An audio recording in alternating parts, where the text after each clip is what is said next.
Good afternoon and welcome to NTV News. I'm Siksha Sharma. Let's take a look into the headlines first.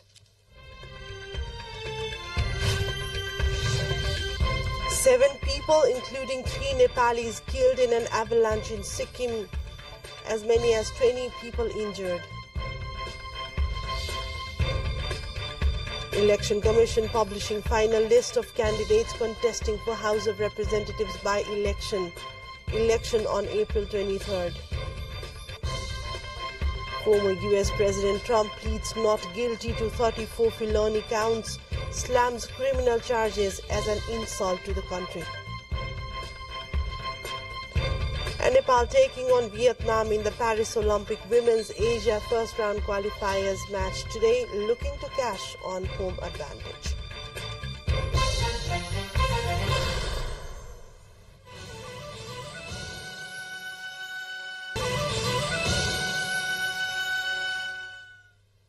Welcome back to NTV News. Taking a look into news in detail now. 3 Nepalis are among the 7 people who died in an avalanche in Sikkim. The avalanche hit the 14th mile point on the Eritreal Jawaharlal Nehru Road, which connects Gangtok to Nathula Pass on the India-China border on Tuesday.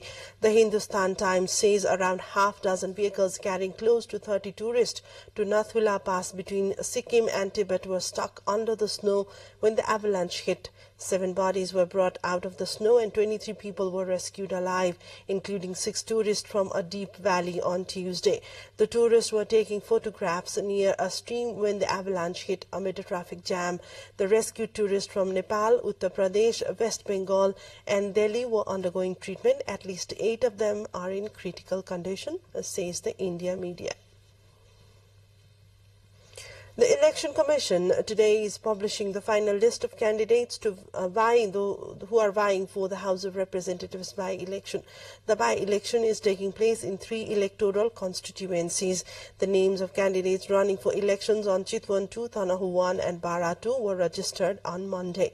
The Election Commission had on Tuesday sought complaints against the registered candidates. After probing on the complaints, the Commission will today publish final list of the candidates contesting the 23rd April by-election. A total of 69 candidates have registered their nominations at the Election Commission for by-election. Meanwhile, hearing on a writ petition filed against Rashtriya Swatantra Party RSP President Rabi Lamichhane will be held today.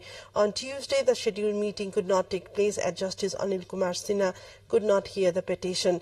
Advocate Yuvraj Paudel had filed the writ petition against Lamichhane on Tuesday, stating that he was exempted from punishment for misusing the passport, demanding that the decision taken by Attorney General Dr. Dinmani Pokhrel on Rabi's case be overturned by the order. The writ petition was registered at the Supreme Court against the decision of the Attorney General not to pursue the case related to misuse of the passport by Lamichhane. Attorney General Pokhrel had decided not to file a case against him for the misuse of passport based on the report from the High Attorney Office through the District Attorney Office. And let's take a look into a short break here. More news follows up next, so just stay with us.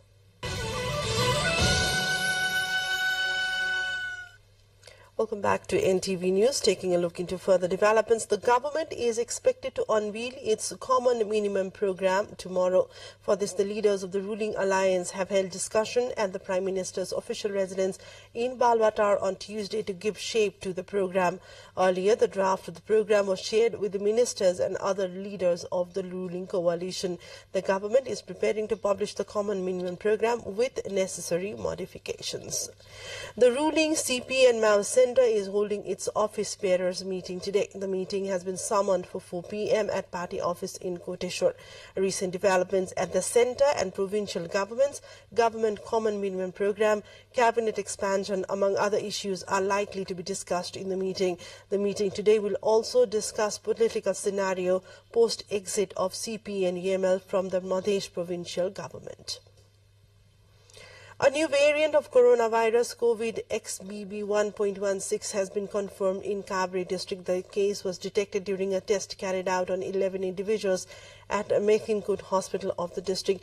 As per the information forwarded by Health Officer Kabri, the new variant was detected on a patient from Namo Buddha Bhakunde complaining of cold and fever. So far, most of the patients have been tested only for COVID negative and positive, as the expenses to conduct the new variant test is costly.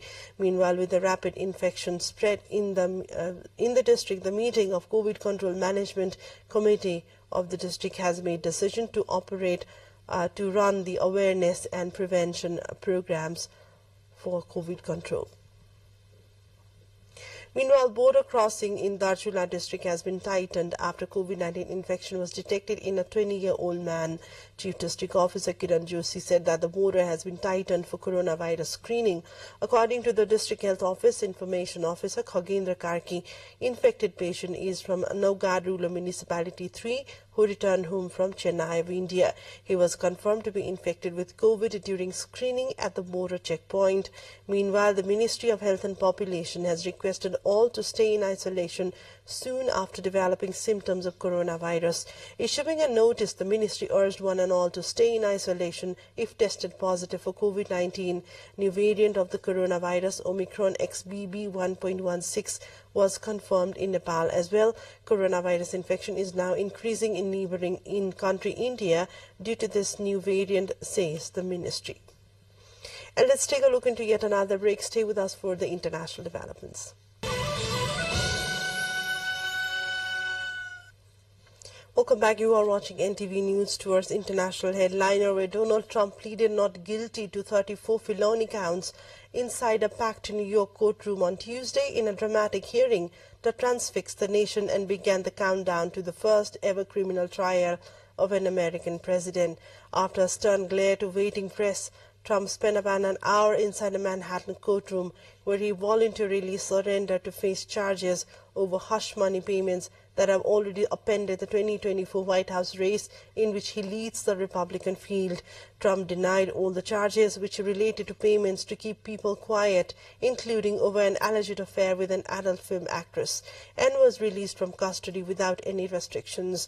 A trial could potentially start as soon as January, Judge Yuan Marchant said, meaning Trump could be in a courtroom just as primary elections begin in the presidential race.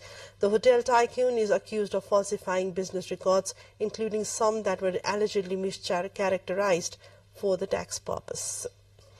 The U.S. will send Ukraine about $500 million in ammunition and equipment and spend more than $2 billion to buy an array of munitions, radar and new weapons to help Kyiv counter drones in the coming months, the Pentagon said on Tuesday, as Ukrainian troops gear up for a spring offensive against Russian forces. The aid to be taken from military stockpiles so it can be in the war zone quickly includes ammunition for U.S.-provided HIMARS air defense interceptors and artillery pounds that Ukraine is using to defend itself.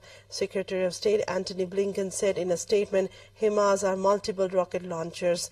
The package includes at least 2 new weapon systems that are designed to counter drones, specifically the Iranian-made Shahid, which Tehran has provided to Russia and has been heavily used in attacks on Ukrainian cities. Israeli police have clashed with dozens of Palestinian worshippers at Jerusalem's contested holy site. Police say they conducted a pre-dawn raid after what they call the agitators with fireworks, sticks and stones shot themselves inside the Al-Aqsa Mosque.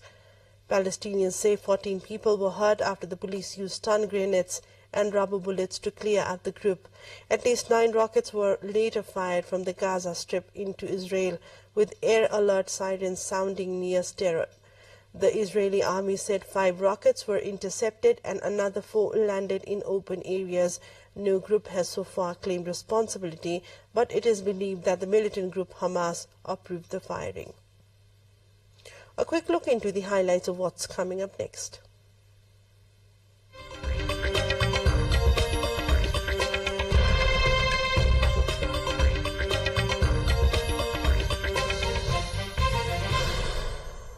Today Inc. faced a lawsuit on Tuesday accusing the social media giant of illegally laying off contract workers without notice after Elon Musk bought the company last year, the latest action stemming from its massive job cuts. The proposed class action filed in San Francisco federal court claims Twitter in November laid off numerous workers employed by staffing firm Tech Systems Inc. without the 60 days of advance notice required by the US and California law. 5 other cases are pending in the same court, accusing Twitter of violating those laws, targeting female workers for layoffs and discriminating against employees with disabilities. Twitter has denied the wrongdoing. Time for sports update.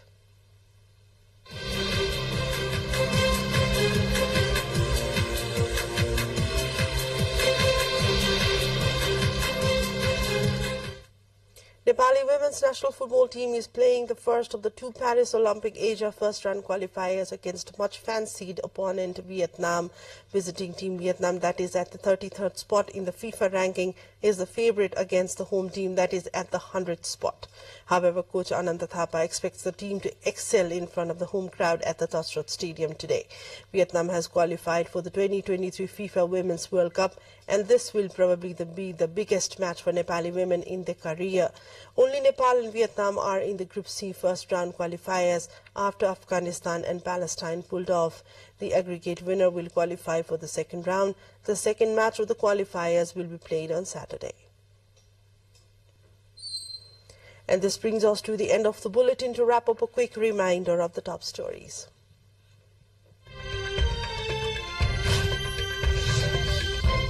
Seven people, including 3 Nepalis, killed in an avalanche in Sikkim, as many as 20 people injured.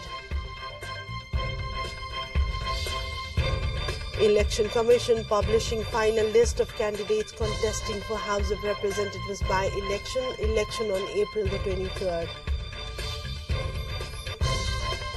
Former US President Trump pleads not guilty to 34 felony counts, slams criminal charges as an insult to the country. And Nepal taking on Vietnam in the Paris Olympic Women's Asia first-round qualifiers match today, looking to cash on home advantage.